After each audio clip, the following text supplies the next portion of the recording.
Baik, berikutnya kita akan mendengarkan tips kesehatan yang akan dibawakan oleh Dr. Gavrila Marta, dan sahabat ini dia akan berbicara mengenai kanker payudara.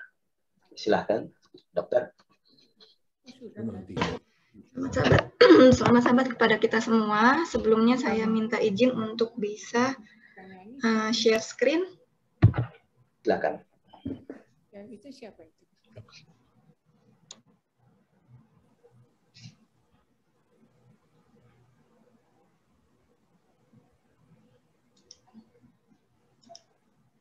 Ya, mouse.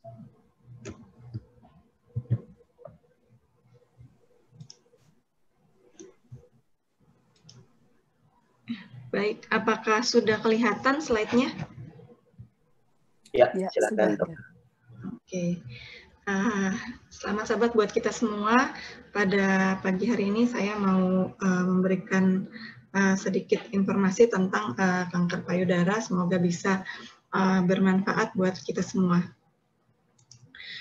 Jadi sebelum kita membicarakan tentang kanker, kita terlebih dahulu berbicara tentang bedanya tumor sama kanker nih apa nih.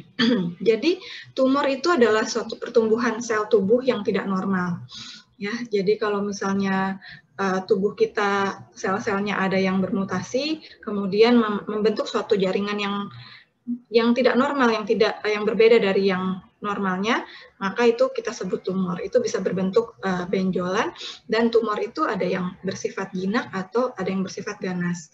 Nah, kalau misalnya tumornya bersifat ganas, baru kita sebut dengan namanya kanker. Jadi, kanker payudara adalah tumor yang bersifat ganas yang terdapat dalam jaringan payudara kita. Ya, jadi bukan hanya di kadang-kadang dia bukan hanya muncul di payudara, tetapi juga di kelenjar getah bening yang ada di sekitar payudara. Ini adalah gambar dari kelenjar getah bening yang titik-titik ini, nodul-nodul ini adalah kelenjar getah bening yang berhubungan sama payudara. Nah, kadang-kadang benjolan itu munculnya tidak langsung di payudaranya, tapi bisa juga di kelenjar getah beningnya. Kemudian ini angka kejadiannya rata-rata secara global itu mencapai 1,7 juta kasus, dan kematiannya lumayan 500 ribuan jiwa. Tetapi yang anehnya 50% kasus dan 58% kematian itu terjadinya di negara berkembang. Nah, Indonesia ini kan termasuk dalam negara berkembang. Jadi kita salah satu yang berisiko tinggi karena 50% kasus itu di negara berkembang. Di Indonesia sendiri terdapat di datanya hanya Riskesdas ya 2013 yaitu 1/2000 orang. Ini adalah faktor-faktor risikonya yang menyebabkan kanker payudara. Kita akan bahas satu persatu. Yang pertama adalah jenis kelamin. Jadi pria ataupun wanita dua-duanya sama-sama bisa terkena kanker payudara. Tetapi wanita memiliki risiko yang lebih besar untuk terkena kanker payudara. Kemudian ada juga faktor risiko genetik, yaitu kalau misalnya kita memiliki keluarga dekat, yaitu keluarga yang kita sebut dengan keluarga tingkat pertama. Tingkat pertama itu seperti misalnya ibu, anak kandung, atau saudara kandung. Jadi masih satu, ya tingkat pertama lah, belum ada. Kalau misalnya tingkat kedua itu kayak misalnya sepupu gitu. Jadi kalau kita keluarga tingkat pertamanya itu ada terkena kanker payudara, maka risikonya akan meningkat 2 kali lipat.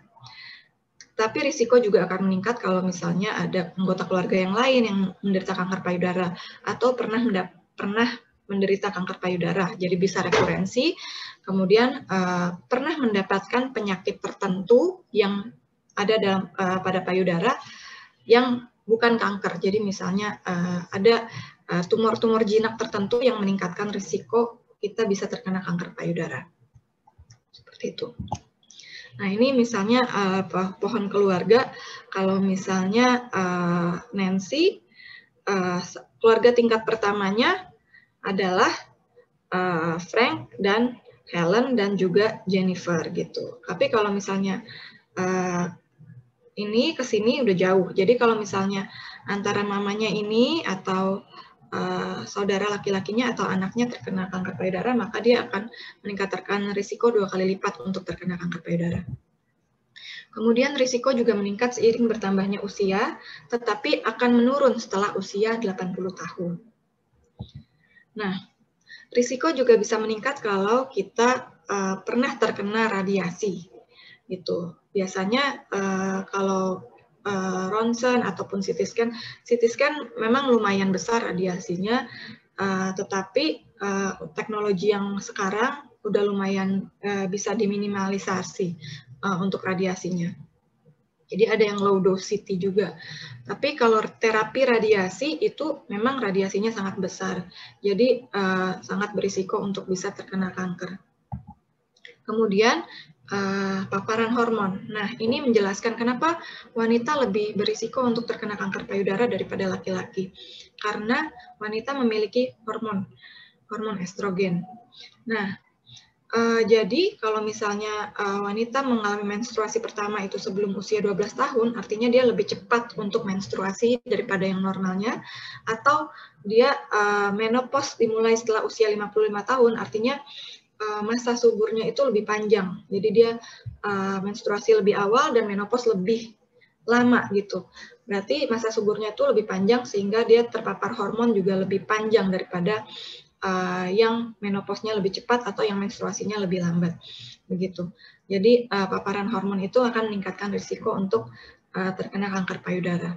Selain itu, selain hormon yang alami juga bisa hormon-hormon yang tambahan yang diminum, misalnya kontrasepsi, misalnya pil KB ataupun KB suntik. KB suntik juga mengandung hormon ya. Jadi kalau kita menggunakan kontrasepsi hormonal seperti pil KB ataupun KB suntik dalam jangka panjang yaitu lebih dari 3 tahun itu juga bisa meningkatkan risiko untuk terkena kanker payudara. Kemudian selain itu juga hormon replacement terapi. Jadi biasanya hormon replacement terapi itu dipakai untuk ibu-ibu yang sudah mulai ada gejala menopause. Biasanya diberikan dokter untuk bisa mengurangi gejala-gejala menopause yang membuat tidak nyaman. Gitu. Tetapi ternyata hormon replacement terapi itu bisa meningkatkan risiko untuk terkena kanker payudara.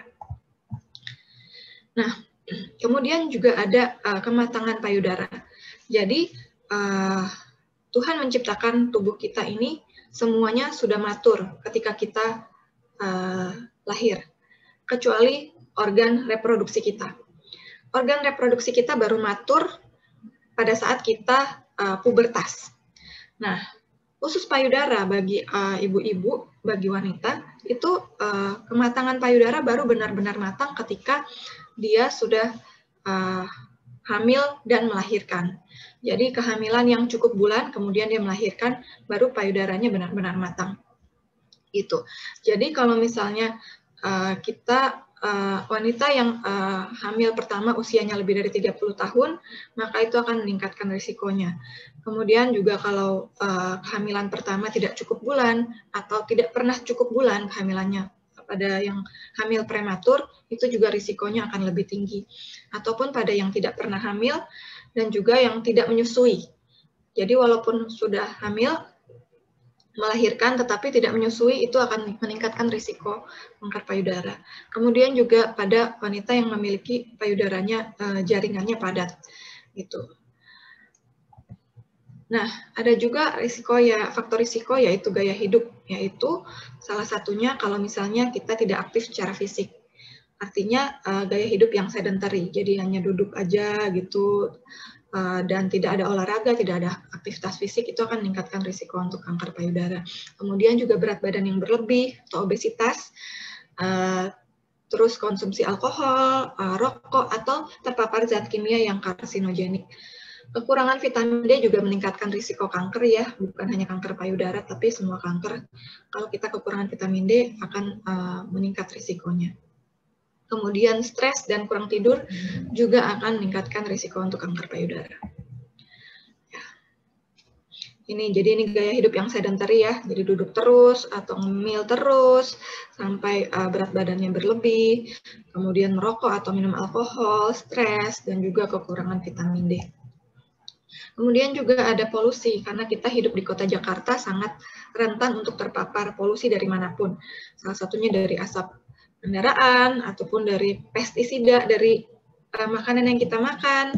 Kemudian bukan hanya makanan yang bersifat tumbuh-tumbuhan ya, tetapi ternyata pestisida itu lebih tinggi ditemukan pada hewani. Karena seperti misalnya sapi makan rumput jauh lebih banyak daripada manusia makan sayuran. Jadi kandungan pestisida dalam daging sapi itu jauh lebih tinggi daripada kandungan pestisida di dalam sayur-sayuran. Memang lebih bagus kalau kita bisa mengkonsumsi sayuran yang organik. Tetapi kalau misalnya kita tidak bisa membeli sayuran yang organik karena harganya lumayan mahal, tidak apa-apa, lebih baik daripada kita mengkonsumsi makanan yang hewani. Gitu. Kemudian juga obat-obatan yang disuntikan ke hewan-hewan ternak itu juga meningkatkan risiko kita.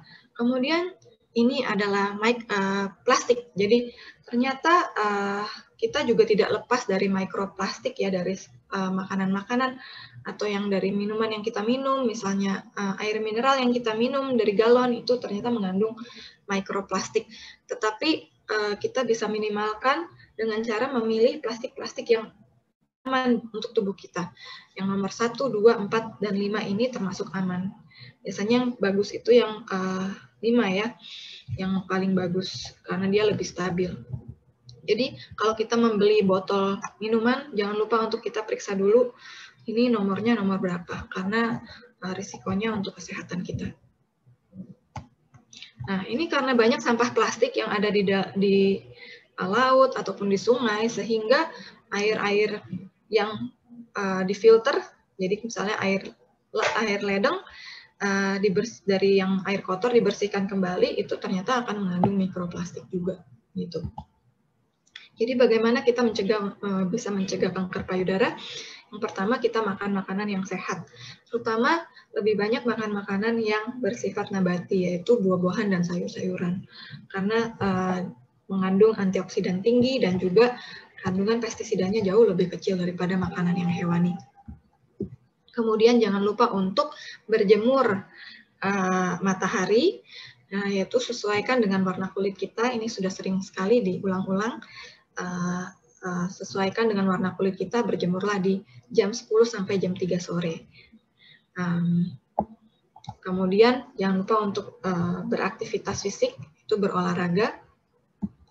Dan juga tidur yang cukup, jangan sampai kita stres. Nah, ini paling penting, yaitu jangan menyimpan dendam kepada orang lain. Tuh, jadi kalau misalnya kita menyimpan dendam, kita usahakan untuk bisa memaafkan orang, karena itu akan mengurangi beban stres mental kita, sehingga menurunkan risiko kita untuk terkena kanker. Ini adalah lama waktu tidur sesuai dengan usia. Jadi kalau misalnya anak-anak yang baru lahir, yaitu 0-3 bulan, itu sekitar 14-17 jam sehari tidurnya. Kemudian seiring bertambah usia, maka waktu tidur kita juga akan berkurang. Tetapi mulai dari kita dewasa muda sampai dewasa tua, itu waktu tidurnya rata-rata sama, yaitu 7-9 jam. Jadi minimal 7 jam itu sudah baik untuk waktu tidur kita. Kemudian ini adalah obat-obatan pil KB. Kita kalau misalnya kita memang membutuhkan, wanita memang membutuhkan untuk KB atau kontrasepsi, usahakan jangan menggunakan yang hormonal. Gantilah dengan yang non hormonal, seperti misalnya ini spiral atau alat kontrasepsi dalam rahim, AKDR. Kemudian hindarilah rokok dan alkohol, dan juga jauhi radiasi. Jadi jangan dekat-dekat dengan yang radiasi. Hindari juga pestisida, tadi saya sudah jelaskan, dan gunakan kemasan plastik yang aman.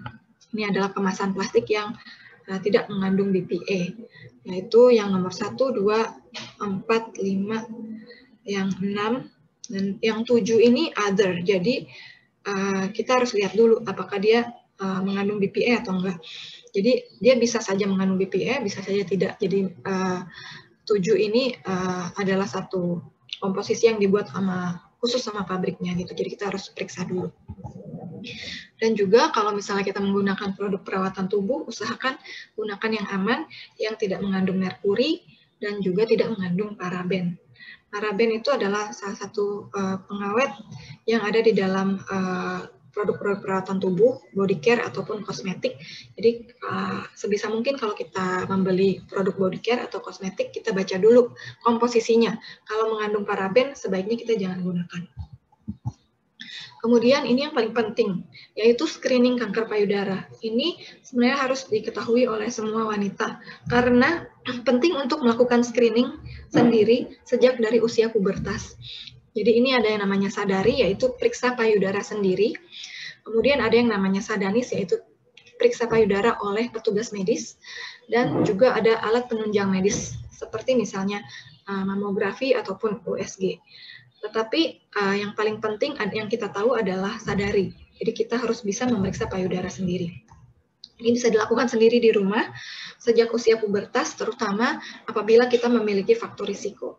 Tetapi waktu periksanya kita jangan memeriksa pada saat menstruasi, tetapi tunggu 3-5 hari sejak hari terakhir menstruasi, karena menstruasi itu bisa mempengaruhi juga kepadatan payudara kita. Itu. Nah,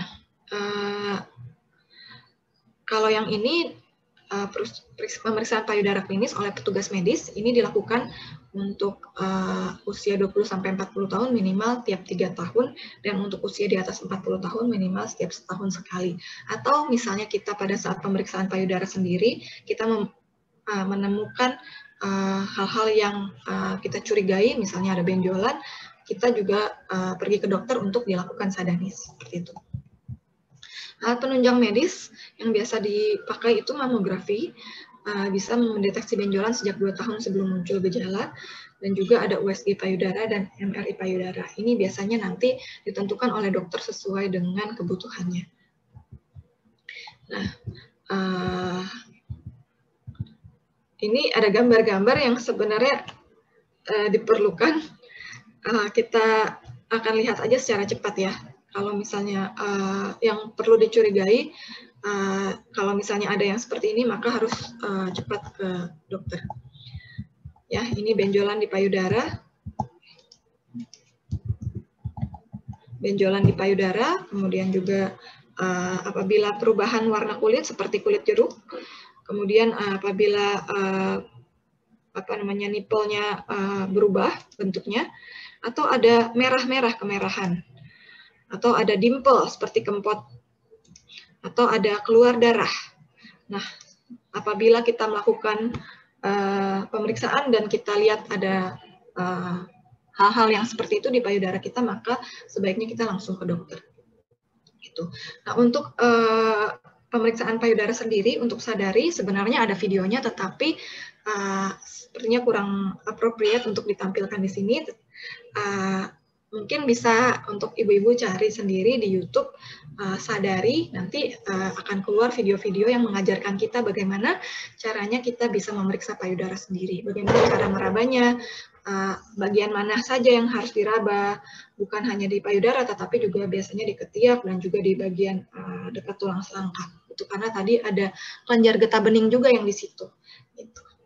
Jadi semoga informasi hari ini bisa lumayan bisa dimengerti dan bisa bermanfaat buat kita semua. Terima kasih. Amin. Terima kasih, Dokter. Terima kasih, Gabriela. Terima kasih, Dokter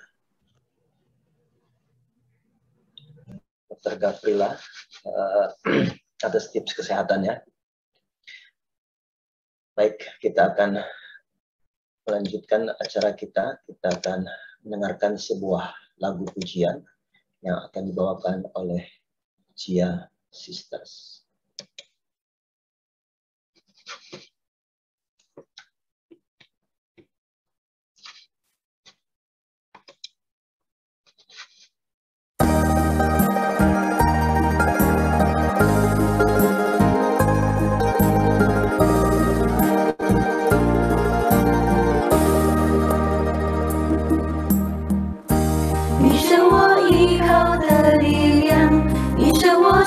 求的保障，你是我的一切。你好比蛔虫的城堡，我只能弃你不要，你是我的一切。耶稣，神羔羊，配得大赞美。耶稣，神羔羊，配得大赞美。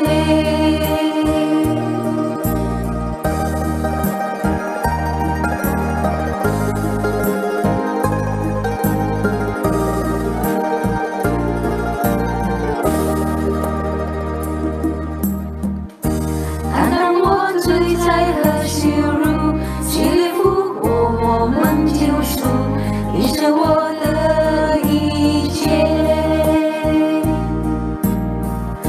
当我跌倒，你扶起我；当我干渴，你充满我，你是我的一切。耶稣，神羔羊，配得大赞美。耶稣，神羔羊，配得大赞美。耶稣，荣吧，不要那么Jesus, Lamb of God, worthy is your name.